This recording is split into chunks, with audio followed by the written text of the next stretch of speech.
እዛ ቤት ገንዝበው እርሱን ወደ መለኮት ለማንሳት ሞከሩ። ይሄን ነው አለማወቅ እያለ እየጠራ ያለው ገብታል እንጂ ሁጃ ለመድረሱን አይደለም።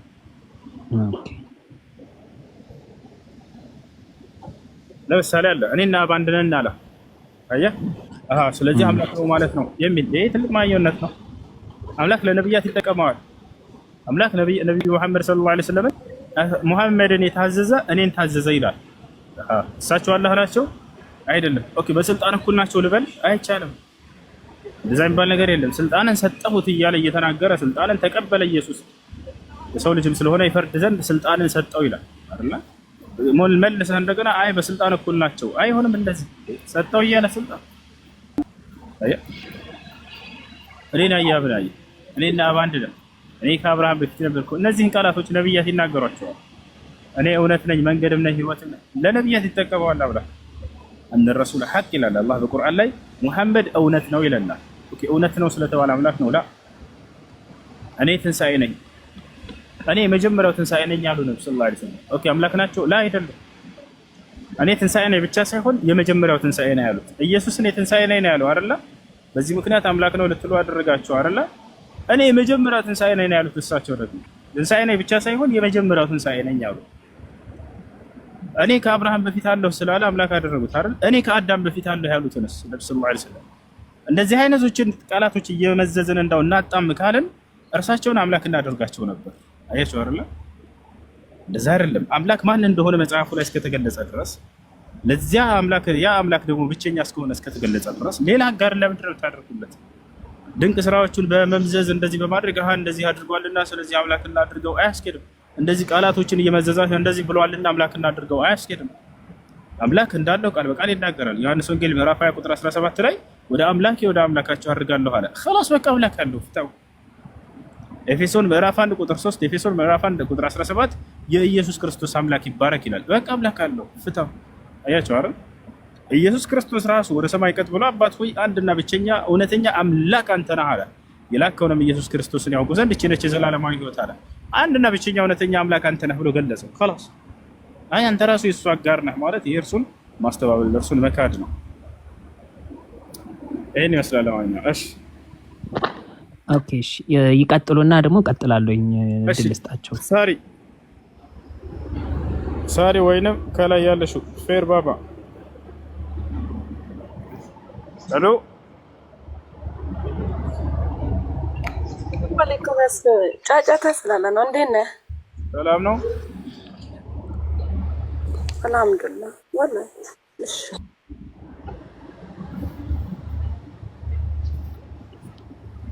ያ ጀማ ምን ይመስላችኋል? ዱባይ ያላችሁ ልጆች ማለት ነው እዚህ ትመጡና የበዓል ቀን በጀልባ እዚህ ወላሂ በዓልን ብናከብር አንድ ጀልባ እንድንይዝና እንደዚህ ትልቅ ጀልባ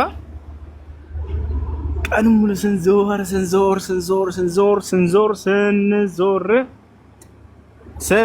በቃ ስንዞር ይደክመናል። ተውኩት በቃ እሺ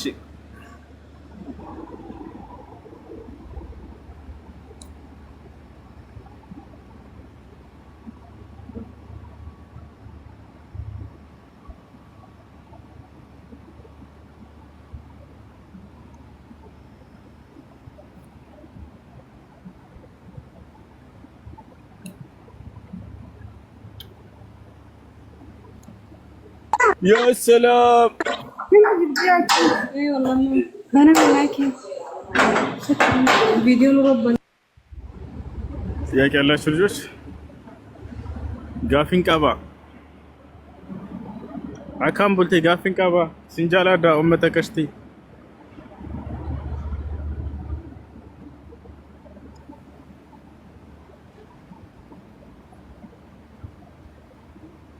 እሱ እኔ መቀጠል እችላለሁ? ይቻላል። ቀጥል።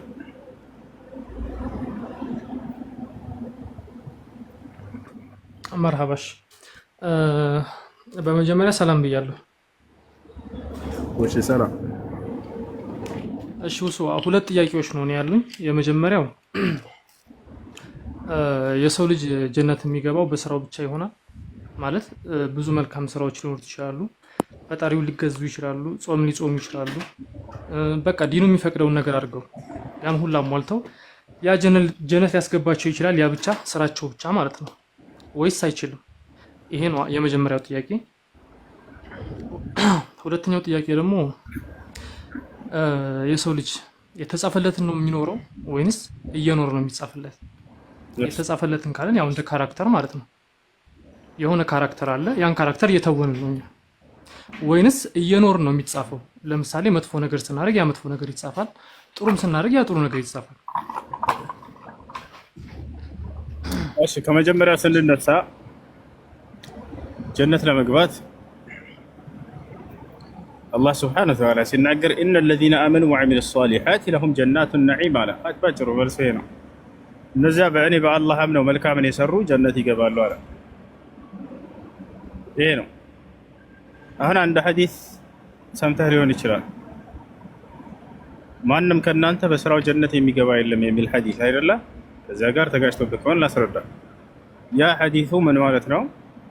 የገባም ሰው አለ ሐዲስ እንደሰማሁት የገባም ሰው አለ ማለት አንድ ሰው አሁን የጀሃነም ሆኖ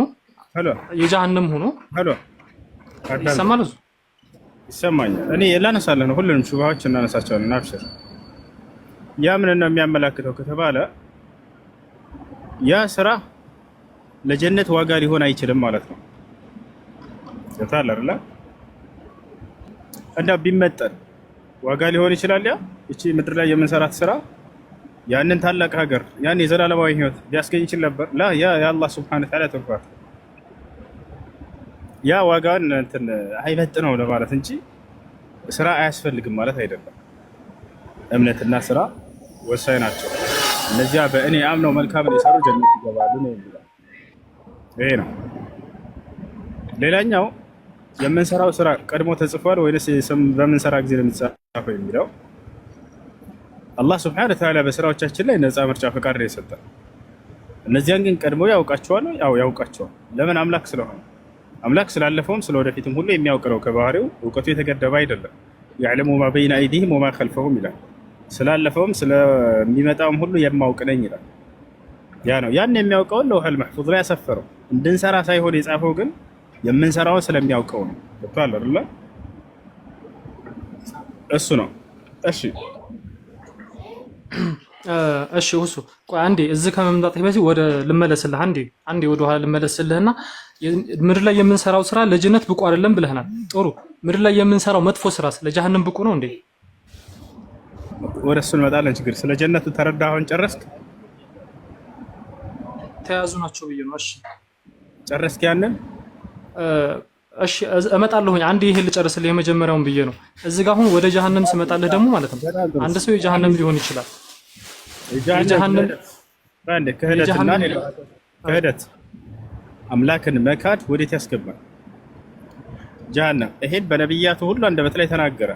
አምላክን መካድ ለዘላለም ለጀሃነም ይዳርጋል። ሌሎች ወንጀሎችስ?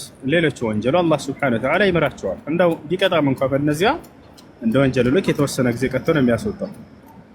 ክህደት ከሆነ ግን ኢነላህ ላ የግፊሩ አን ዩሽረከ ቢሂ ወየግፊሩ ማ ዱነ ዛሊከ ሊመን የሻእ ብሎ በነቢያቱ አንደበት ላይ ሁሉ ይሄንን ተናግሯል።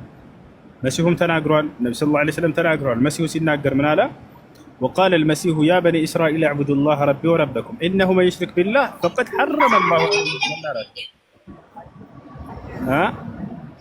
በአላህ ላይ ሌላን አካል ያጋራ ሰው አላህ ገነትን በዚህ ሰው ላይ እርም አድርጎበታል። ወመእዋሁ ናር መኖሪያው ገሃነም እሳት ነች ብለው ሁሉም ነቢያት ይህን ነገር አሳውቀዋል፣ ተናግረዋል። ከዚያ በታች ያሉትንስ? ከዚያ በታች ያሉትን አላህ ሱብሓነሁ ወተዓላ በእነዚያ በወንጀሎቹ ልክ እንደው በዛ ከተባለ በወንጀሎቹ ልክ ሊቀጣ ይችላል እንጂ በጀሃነም እንዲዘወትር አያደርገውም በእነዚህ ኃጢአቶች። እሺ ወየግፊሩ ማ ዱነ ዛሊከ ሊመን የሻእ ከዚያ በታች ያለውን ከሽርክ በታች ያለውን ላሻው ሰው ይምርላቸዋል ብሎ ተናግሯል። እሺ ወሱ እዚህ ጋር አሁን ጀነት ሲገባ ቢያንስ ስራው አይደለም እዝነት ሊያስፈልግ ይችላል አለን አይደል? ወደ ጀነት ለመግባት አንድ ሰው አላልኩም እንደሱ እና በስራው ብቻ ነው ያለው። አልሰው ከኔ ጋር አይደለም ማለት ነው። ካንተ ጋር እምነትም ስራም ያስፈልጋሉ። ሰውየው ግን እምነትና ስራ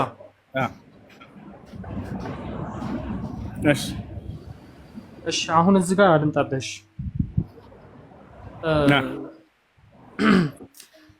አላህ ሱብሓነሁ ወተዓላ ሐዲሱን ቁርአኑን ምናልባት ረስቸው ይሆናል ከተሳሳኩ ይታርመኛለች ችግር የለውም። አላህ ሱብሓነሁ ወተዓላ በዝነቱ ብቻ ያስገባው አለ በስራው ሲያስገባው በዝነቱ ብቻ።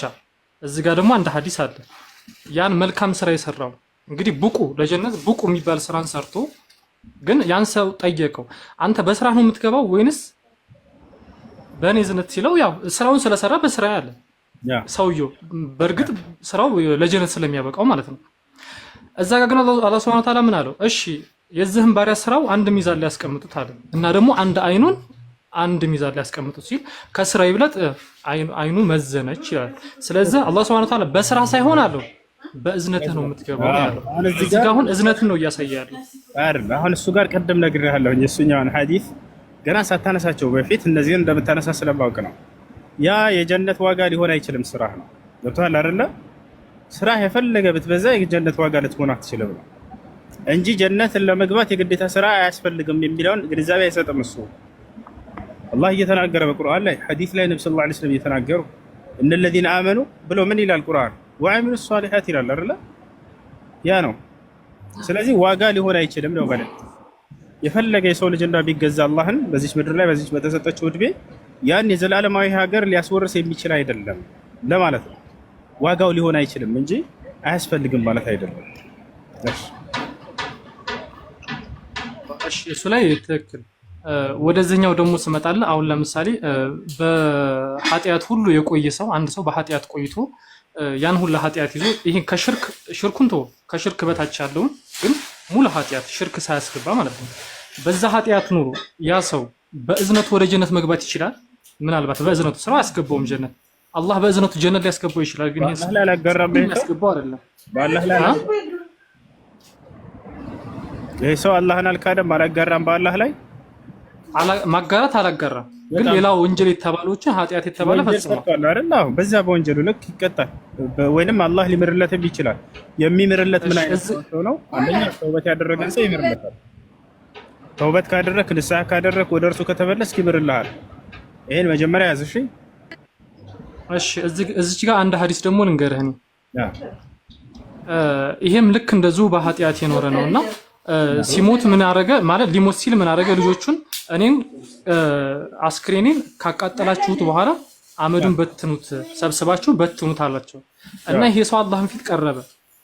ይሄ ሰውዬ እንግዲህ በኃጢአት ከኖረ እዚህ ጋር አንድና አንድ አላህ ፊት ቀረበ። አላህ ፊት ሲቀርብ ለምንድን ነው ብሎ ሲጠይቀው ምን አለው? እኔ አንተን ለመገናኘት ከመፍራት የተነሳ ነው አለ። እንግዲህ ምንም ማለት ይሄ ኸይር ስላልን ነው አንችልም። ምናልባት እንደ ፍርሃት እሺ እንይዟል። ሰውየው አማኝ ነበር ታውቃለህ። ካለማወቅ ነው ይሄን ያደረገው ጀህልናው ነው። ገብቶሃል አይደል? አቃጥሉኝ ያለው ምናምን አላህ አስክሬን አቃጥሉ ብሏል አላለም። ነገር ግን ያን ያነሳሳው ነገር ምንድነው? ከሐዲስ አይደለም። ሰውየው አማኝ እኮ ነው።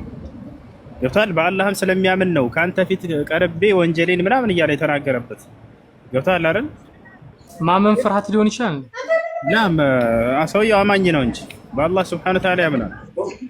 ስለፈራ ነው ስላመነ ሰውየው አሁን እንደዛ ያለው ሰውየው አማኝ ነው። ነገር ግን ወንጀል በዝቶበታል። ስለ ወንጀሉ ብዛት እየተናገረ ነው። ሰውየው በዚህ ወንጀል እንዴት ከአላህ ፊት እቀርባለሁ እያለ ነው። አማኝ ስለሆነ ነው በአላህ Subhanahu Wa Ta'ala ያምናል። ባያምንማ ስለዚህ የማያስበው ነበር።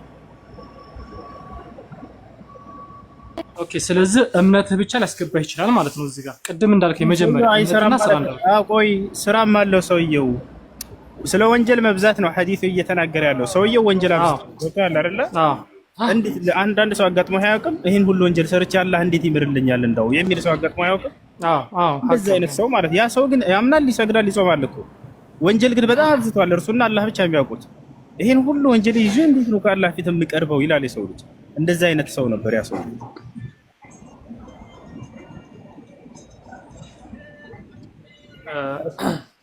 እሺ አመሰግናለሁ። ጥያቄዎች መልሰልኝ። ቴንክ ዩ። እሺ ከላይ ታደሰ ሰላም፣ እንዴት ነህ? ታደሰ በቀለ። ሰላም አለይኩም። ወአለይኩም ሰላም። ከይቅርታ ጋር ክርስቲያኖች እናስቀድማቸው፣ ሙስሊሞች ትቀጥላላችሁ። እሺ ይሰማ። እንዴት ነህ? አለን። ደህና ነህ? ሰላም ናችሁ? አለን። ድምፅህን ከፍ አድርገው። እሺ ያው ትንሽ አሰስያ ስለያዘርኩ ነው ማርጎ ነው። እሺ ጥያቄ ደህና ነን አልሐምዱሊላህ። አንተ እንዴት ነህ? አለሁ መስገን አለ።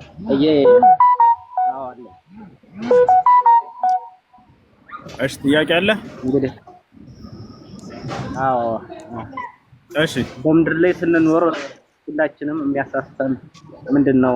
ያኔ ሰይጣን ነው አይደለም? ወይንም ጂኒ የታላችሁ በእስልምና? ሰይጣንና ጂኒ በእስልምና ያለው ልዩነት ነው? እሺ ጥሩ። አንድ አይነት ናቸው አይደለም? ይለያያሉ። አሁን በደንብ ላስረዳ። ጂን የሚለው የአካል መጠሪያ ሲሆን ሰይጣን የሚለው ደግሞ ባህሪ ነው እንጂ የሆነ የአካል መጠሪያ አይደለም። ሰይጣን የሚለው ባህሪ ነው። ሰይጣን ማለት ትርጉሙ አልኻሪጅ አን ጣዓቲላህ ከአምላክ ከአላህ ትእዛዝ ያመፀ አማጺ ማለት ነው። አያ ጂን የሚለው ግን የሆኑ ፍጡር ናቸው፣ ከእሳት ነው የተፈጠሩት። አላህ በቁርአን ላይ ይናገራል። ነብያችን ሰለላሁ ዐለይሂ ወሰለም ሐዲስ ላይ ተናግረዋል። አላህ በቁርአን ላይ ስለ ጂን አፈጣጠር ሲነግረን ወልጃነ ኸለቅናሁ ሚን ቀብሉ ሚን ናሪ ሰሙም ይላል። ጂንንም ከዚህ በፊት ከሰው በፊት ማለት ነው ከተኳሰ እሳት ፈጠርኳቸው እያለ ይናገራል። ከእሳት ነው የፈጠራቸው አካል ናቸው። ጂን ማለት ትርጉሙ ሰይጣን ማለት አይደለም። ጂን ማለት ድብቅ ማለት ነው። ገብቷቸዋል? ድብቅ ወይንም ስውር ማለት ነው። ለምን በዚህ ተጠሩ? ከአይን እይታ የተሰወሩ የተደበቁ ስለሆኑ እናያቸዋለን። አናያቸው ማለት እነሁ የራኩም ሁወ ወቀቢሉሁ ሚን ሐይሱ ላ ተረውነሁም ይላል አላህ። እናንተ በማታዩባቸው ስፍራ ሆነው ያያችኋል እነሱ አለ። አየህ፣ ድብቅ እንጂ የክፉ ነገር መጠሪያ አይደለም። ሰይጣን ማለት አይደለም። ጂን ሲባል ራሳቸውን የቻሉ ከእሳት የተፈጠሩ ፍጡር ናቸው። አምላክ ማንንም ክፉ አድርጎ አልፈጠረም። ይሄን እንወቅ አንድ ጊዜ። አያችሁ፣ ክፉ አድርጎ አልፈጠራቸውም። እንደኛው ነፃ ምርጫ ፍቃድ የተሰጣቸው ናቸው። ወጣቸዋል አይደል? እንደኛው ነፃ ምርጫ ፍቃድ ተሰጥቷቸዋል። የነብያትን ትምህርት ሰምተው የመተግበር ግዴታና ኃላፊነትና ተጥሎባቸዋል። ወማ ኸለቅቱል ጂነ ወልኢንሰ ኢላ ሊያዕቡዱን ይላል አላህ። ሰውንም ሆነ ጂንን እኔን እንዲገዙኝ እንጂ ለሌላ ዓላማ አልፈጠርኳቸውም ይላል። ስለዚህ ከኛም ከነርሱም የአላህን ትእዛዝ ያመፀ ሰይጣን የሚል ባህሪ በእርሱ ላይ ይውልበታል። ሰይጣን የሚል ባህሪ በእርሱ ላይ ይውልበታል። ገብቷቸዋል አይደል? ይሄ ነው። ክርስቲያኖች ያያቸዋቸው ኮሜንት ላይ የሁሱ ባሪያ ብለው አካውንት ከፍተዋል። ወላሂ የሁሱ ባሪያ ብለው አካውንት ከፍተዋል። ከዛ ይሳደባል ኮሜንት ላይ።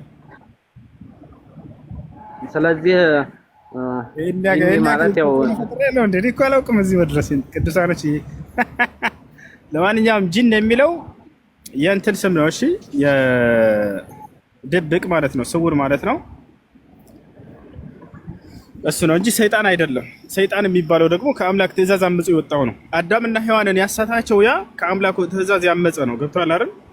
ከአምላኩ ትእዛዝ ባመፀ ጊዜ ሰይጣን የሚለው ባህሪ በእርሱ ላይ ዋለ። ከዚያ በፊት ሰይጣን የሚል ባህሪ በእርሱ ላይ የለም ነበር፣ አላመፀምና። ልክ የዛኔ ሲያመፅ ጊዜ አሁን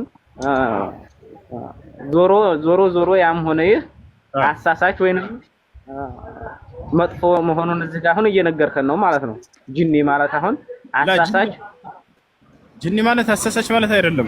ከኔ ጋር አይደለም እንዴ? አሁን ወደ ምድር ተመውረዱ በፊት እዛ በሰማይ እንዳለ ጂኒ አሳሳች እንደነበረ እየነገርከን ነው። ሳህ ስሙ የተቀየረው ወይንም ምድር ተመጣ በኋላ ነው አይደለ? ሰይጣን ሊባል የቻለው ማለት ነው አይደለም። ከአምላኩ ትእዛዝ ባመፀ ጊዜ ነው። አሁን ላይ ይኸውልህ አላህ በቁርአን ላይ ሲናገር ካነ ሚነል ጂኒ ፈፈሰቀ ዐን አምሪ ረቢህ አለ። ከጅን ጭፍሮች ነበር፣ ነገር ግን ከጌታው ከአላህ ትእዛዝ አመፀ አለ። የዛኔ ባመፀ ጊዜ ሰይጣን የሚል ባህሪ በእርሱ ላይ ዋለ። ሰይጣን ማለት ከአምላኩ ትእዛዝ ያመፀ አማጺ ማለት ነው። አየህ፣ ያ ነው እኮ አሁን ህጋሱ ማለት ነው። አሁን እንግዲያውማ በቃ ያ ጂኒ የሚባለው ነገር ቀርቶበታል፣ ሰይጣን ተብሏል ማለት ነው። አዎ፣ ሰይጣን የሚለው ባህሪ በእርሱ ላይ ውሏል። የአምላኩን ትእዛዝ ክዶና አምጾ ወጣ። አይዋ አሁን እንደዛ ካልን እንግዲያው ለምንድን ነው ያኔ አሁን አንድ መምህር እየሰማሁ ጂኒ ወይንም ሰይጣንንም ማግባት ይቻላል፣ ወንድም ማድረግ ይቻላል የሚል አላለም። ሰይጣን ጠላታችን ነው፣ ወገናችን። እነ ሸይጣን ለኩም ዐዱወን ፈተኺዙሁ ዐዱዋ ይላል። አላለም። የምትል ከሆነ በቃ ትልቁ አድርጋለሁ፣ አሳየን። እስከዚያ ድረስ ከላይ ያለው ልጅ በባህር ሰላም፣ እንዴት ነህ?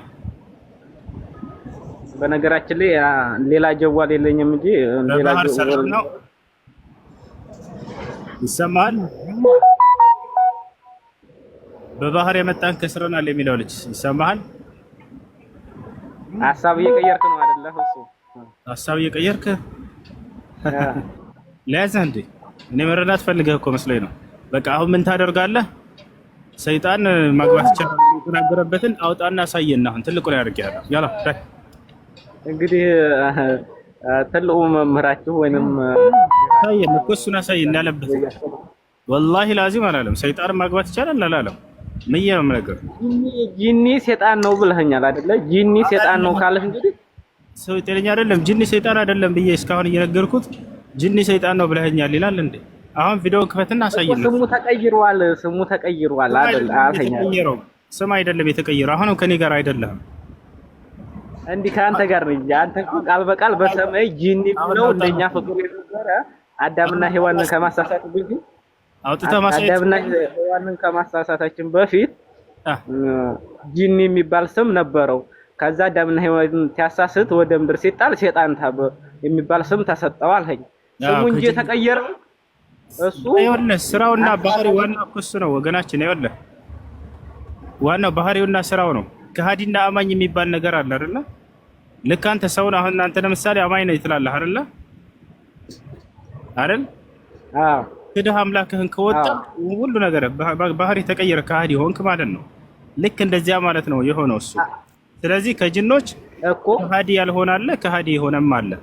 ያ ከሃዲ የሆነው ሰይጣን የሚል ባህሪ በርሱ ታዲያ ያንን ከሃዲ እንዴት ነው ማግባት የሚቻለው? አይቻልም። ለምንድን ነው ወንድም ማድረግ አይቻልም?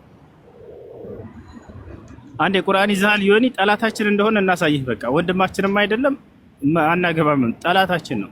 ዮኒ ቁርአን ይዘሃል፣ ምዕራፍና ቁጥር ልንገርህና አንድ ጊዜ አውጣና ሰይጣን ጠላታችን እንደሆነ ቃል በቃል እናሳይህ። ማነው ቁርአን ያዘ? አንተ ራስህ ቁርአን ይዘሃል ካለህ ልንገርህ። እሺ ቁርአን ያዘ ልጅ አለ ኮሜንት ላይ አንድ ቁጥር ይጻፍ። አቡ ሃይደር እንግዲህ አባታችን ወይንም ሁላችንም በቃ እባክህ አላለም እንደሱ። አሁን ላሳየህ ነው ጠላታችን ነው የተቆራረጠው ኔትወርኩ አለሽ። ቢንት ሙስሊም ክፈችው አለ። እሺ በባህር የመጣን የምትለው ልጅ አለ መናገር ትችላለህ? አለሁኝ አንድ ጊዜ። እሺ ምን ነበር? ይሰማል? ብዙ ይሰማል? ይሰማል። መስለም ፈልጌ ነው። እሺ እስልምናን መቀበል ፈልገህ ነው? ፈልጌ ነው። እሺ የምለውን ቃል አብረህ እየተከተልክ በል። እሺ አሽሀዱ አላህ ኢላሃ ኢላላህ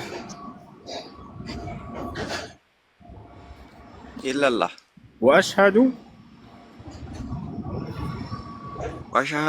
አነ ሙሐመደን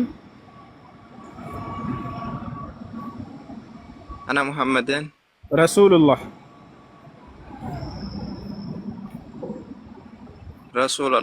ማሻአላህ። ከዚህ በኋላ ሙስሊም ሆነሃል። አሁን ያልከው ቃል የሸሃዳ ቃል ወይንም የምስክር ቃል ይባላል። ትርጉሙም አሽሀዱ አላ ኢላሃ ኢለላህ ማለት እነሆ ከአላህ በስተቀር በእውነት የሚመለክ ሌላ አምላክ የለም ብዬ መሰክራለሁ ማለት ሲሆን፣ ወአሽሀዱ አነ ሙሐመደን ረሱሉላህ ማለት ደግሞ ሙሐመድም የአላህ መልእክተኛና ነብይ ናቸው ብዬ መሰክራለሁ ማለት ነው። እሺ አንድ ሰው እስልምና ሲቀበል ሻወር እንዲወስድ ታዟል ለሶላት ዝግጁ ይሆን ዘንድ። ከዚያ ስለ ሶላት አሰጋገድ በመማር እዚህ ላመንከውና ለመሰከርከው አንድና ብቸኛ ለሆነው አምላክ ለአላህ ብቻ መስገድን ትጀምራለህ ማለት ነው። ስምህ ማን ነበር?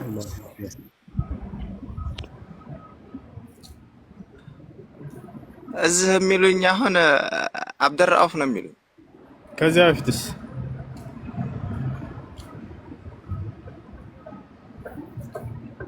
ከዛ በፊት ሰለሞን ነበር ሲል። አይ እሺ ሙስሊም ጓደኞች ታገኛለህ? እዚህ ጓደኛ ሲዳኔ ጓደኛ አለኝ። በቃ ሶላት አሰጋገድ ምናምን አስተምሩ ይበላቸው። ሶላትህን ጀምር ቀጥል። እሺ ቴንክ አመሰግናለሁ። አየሽ ቢንት ሙስሊም ማውጣት ትችያለሽ? አሁን አዎ እሺ ያወጣለሁ። ልጁ ደግሞ አሁን ሻዳ ያስከው ልጅ በውስጥ አናግረኝና ግሩፕ እንድትገባ ሰለምቴዎች ጋር ማለት ነው አስገባሃለሁ። በውስጥ አናግሩኝ። ሻዳ ያዟቸው። እሺ ሱራ ፋጥር ላይ ያውጭላችሁ አንድ ጊዜ። ልጁ ወጥቷል፣ ነገር ግን ሊከታተል ይችላል። የቀደመው ልጅ ሰይጣን ወንድማችሁ ነው ብለው እንትን እያሉ ነው። እስኪ ጠላታችን እንደሆነ እናሳያችሁ። ሱራ ፋጥር ላይ ያውጭ አንድ ጊዜ። ሱራ ፋጥር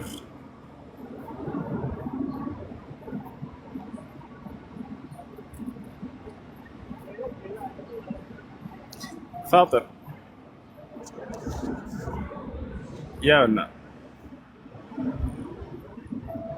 ጎስ አሁን ወረድ ወደታች እስኪ 6 ላይ ምናምን አካባቢ ሂጂ። ሰይጣን ለእናንተ ምን ይላል ይታያቸዋል። ሰይጣን ለእናንተ ጠላት ነው 4 ነጥብ። ስለዚህ ጠላት አድርጋችሁ ያዙት ይላል። ተከታዮችን የሚጠራው የእሳት ጓዶች እንዲሆኑ ነውና ይላል። ስለዚህ ጠላታችን ነው ሰይጣን። ቃል በቃል አላህ በቁርአን ላይ ተናግሯል። ታቻል ሰይጣን ለእናንተ ጠላታችሁ ነው ይላል። እሺ ለማንኛውም ይሄን ይመስላል። ጥያቄ ያለው ክርስቲያን ካለ ገብቶ ጠይቅ ይችላል።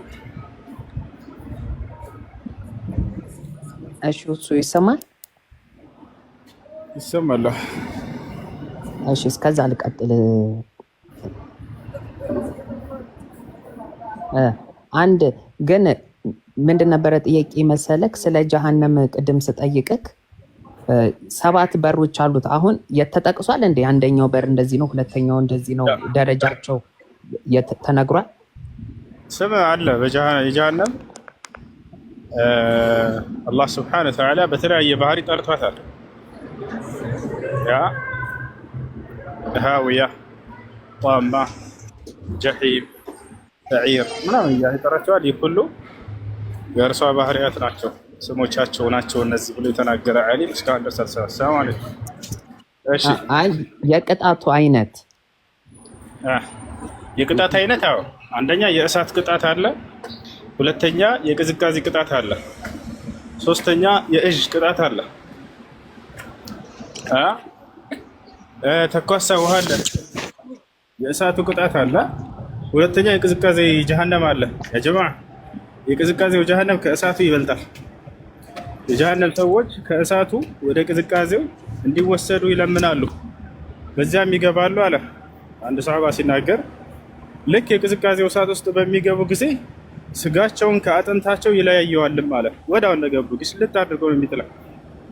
እንደገና ቆዳቸው ስጋቸው ይመለሳል፣ አይሞታትም። ሞትን ይመኛሉ ግን ያገኙት። ትኩስ ውሃ يصب من فوق رؤوسهم الحميم ይላል አላህ ቃል በቃል ከራሳቸውም ላይ ትኩስ ውሃ ይፈሰስባቸዋል አለ። يصهر به ما في بطونهم والجلود ይላል በሆዳቸው ውስጥ ያለውን እና የሆድ ዕቃቸውን እንዳለ ወደታች ይዞት ይወጣል። ያው ማለት ነው አላህ በቁርአን ላይ ይናገራል።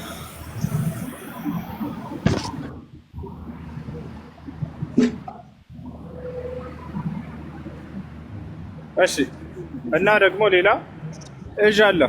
እጅ የጀሃነም ሰዎች ተቃጥለው ከነሱ የሚወጣው ደምና መግል የሚፈስበት ትልቅ ወንዝ አለ። ይሄም አንደኛው የጀሃነም አይነት ነው። ይሄም አንዱ የጀሃነም አይነት ነው። እነዚህ ሁሉ ቅጣቶች አሉ በየውመል ቂያማ።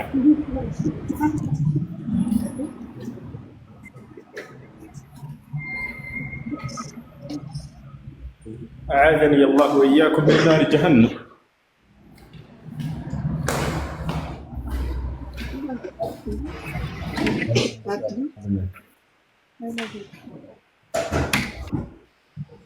እሺ ሳሙኤል ሰላም ሰላሙ አለይኩም ወራህመቱላሂ ወበረካቱህ። እንዴት ነህ? ሰላም ነው አለን አለን። እሺ እስኪ አንዳንድ ጥያቄዎችን እንድታብራራልኝና እንድጠይቀኝም ስለምፈልግ ነው። አይ እሺ ሞዴሬተሮች እንዳታስወርዱኝ እሺ። አንድ ጥያቄ ስላለኝ እኔ ክርስቲያን ነኝ። እሺ እና እኔም ስለ እምነቴ ልንገርህ፣ አንተም ስለ እምነትህ ንገረኝ። እሺ ስለ ክርስትና እምነት ልትነግረን ነው? ክርስትና የሚባለውን ሃይማኖት እግዚአብሔር ደንግጎታል። ክርስቲያን ሁን ብሏል መጽሐፍ ቅዱስ ላይ። ጀምር ያላህ ንገረን እስኪ። አዎ ደንግጎታል። በጣም ጥሩ። ክርስቲያን ማለት መጀመሪያ የክርስቲያን ትርጉሙን ልንገርህ፣ ከዛ እምነት ነው እምነት አይደለም የሚለውን ደግሞ አንተ ትነግረኛለህ። ክርስቲያን ማለት የክርስቶስ ተከታይ ማለት ነው።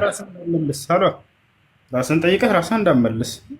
ክርስቲያን ማለት የክርስቶስ ተከታይ ነው እኮ ምን ለበች ጠይቅኩኝ ነው የምጠይቀውን ጥያቄ የምትመልስ ከሆነ የኔን ጥያቄ ትኩረት አድርጋ አዳምጠህ ለዚያ መልስ። ምንድነው ጥያቄ? እሺ ይህ ከኔ ጋር አይደለም ማለት ነው። ራስህን ጠይቀህ ግን የምትመልስ ከሆነ ይሄ ጥያቄና አንሳ ይባል። ጠይቅ። እግዚአብሔር በመጽሐፍ ቅዱስ ላይ ከኦሪት ዘፍጥረት እስከ ራዕይ ድረስ ክርስቲያን ሆኑ ብሎ የተናገረበት ቦታ አለ? ያላ የክርስቶስ ተከታይ ሆኑ ብሏል። አልጠየቅኩም። ወደ እሱ እንመጣለን። የማን ተከታይ ሆኑ ብሏል ሳይሆን እነዛ የክርስቶስ ተከታዮች ናቸው ክርስቲያን የሚባሉት። አልጠየቅኩምስ በመጽሐፍ ቅዱስ እንደዛ ከሆነማ ሙስሊም ሁኑ የሚል የለም። በእናንተም በማንም እያልኩ ያለሁት ክርስቶስ የክርስቶስ ተከታዮች ሁኑ ካለ እነዛ ደግሞ ክርስቲያን ተብሎ ይጠራሉ። አሳይሃለሁ። ሙስሊም ሁኑ ብሎ አላህ ያዘዘበትን ቦታ ቃል በቃል አሳይሃለሁ። እሱ እናንተ ጋር ያለው እኮ ተረስኳል። ክርስቲያን ሁኑ ብሎ ያዘዘበት አንድ ቦታ አለ መጽሐፍ ቅዱስ ላይ። የክርስቶስ ተከታይ ሁኑ የሚል ግን ብዙ አሉ። እሱን አሳያለሁ። የማን ተከታይ ሁኑ ይላል ብዬ አልጠየቅኩም። እኔ ክርስቲያን ሁኑ ብሎ አዟል ወይ እንዴ? እነዛ ክርስቲያኖች የማን ተከታዮች ናቸው? መልስልኝ። በቀጣይ ላይ የማን ተከታይ ናቸው ብዬ ስለሰዎቹ አይደለም ሃይማኖቱን ነው። እግዚአብሔር ክርስቲያን ሁኑ ብሎ አዟል ወይ ነው ጥያቄ። ሃይማኖት እኮ አይደለም የሚያድነህ እኮ እሱን ነው እየጠየቅን ያለ ነው። እኛ ደግሞ አይደለም። አንተ እኮ ስሙን ነው የጠየቅኝ ያለው። ስም አይደለም እኮ የሚያድነው ክርስቶስ ነው የሚያድነው። ሙስሊም አይደለም እኮ አይደለም፣ ክርስቲያን አይደለም እኮ የክርስቶስ ነው የሚያድነው። ወደ ማዳን ጥያቄ እንሄዳለን። አሁን እግዚአብሔር ክርስቲያን የማይጠየቅ ጥያቄ ነው እየጠየቅህ ያለው። ለጥያቄ እንኳን የማይቀር ጥያቄ እያቀረብክ ያለው ነበር እንዴ? ክርስቲያኖች ጥያቄ እስከብዳቸው ራሳቸውን ይሄን ጥያቄ ነው የምፈልገው። ኖ አንተ ትልቅ ሰው ነህ አይደል? አዳምጥ ቆይ እንዴ። እግዚአብሔር ክርስቲያን ሁን ብሎ አዟል ወይ? አዎ አዟል። የክርስቶስ ተከታይ ሁኑ ብሎ አዟል። አልጠየቅኩም። የማን ተከታይ ነህ ብዬ አልጠየቅኩም። እኔ ክርስቲያን ሁን ብሎ አዟል። ክርስቲያን ማለት የክርስቶስ ተከታይ ክርስቲያን ብዬ አልጠየቅኩም። እኔ እሱ ነው አንተ ያልገባህና ያልተገለጠልህ ይሄ ነው ወንድሜ። እኔም ልነግርህ የምፈልገው ነገር መልስ ሳይኖር አንተ ያልገባህ አንተ ያልተገለጠልህ ይለኛል። ተመልከቱ፣ ቅድም ስለ እምነቴ ላስረዳ ነው አልክ። ራስህ በራስህ ጊዜ ነው። እኔ አሁንም እኮ ላስረዳ እኮ ነው። እኔ የገባኝ ልነግርህ እኮ ነው። እኔ ጋር እውነት እንዳለ እኔ የምጠይቅህን እንድትመልስ ነው። ክርስቲያን ሆኑ ብሎ እግዚአብሔር ያዘዘበት ቦታ አለ የለም?